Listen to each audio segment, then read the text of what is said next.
ôn flora này là vô là cái ai mà cắt trọ mà con rơ tích là vô là đó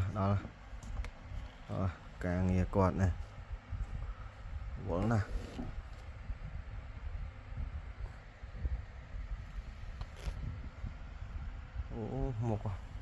một ăn suốt một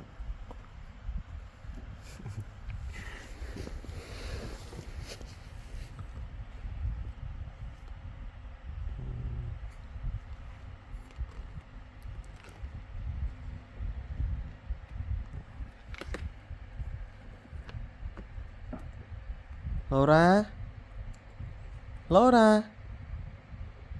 mấy con một độ sơ rịch trắng một hả miền kia lế nhá lô ra ôn flora được bài hả con kiệp đai là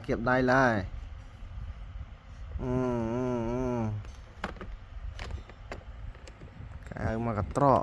rơ tích kiệp đai à cái nhé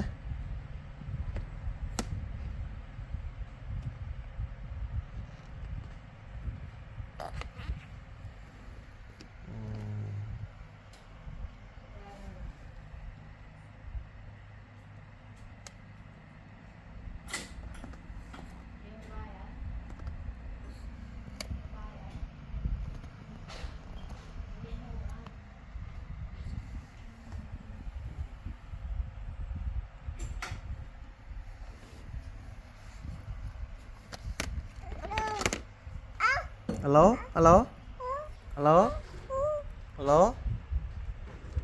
papa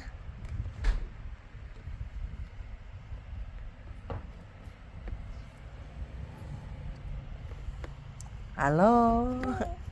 rồi ai tích đó ha vậy nè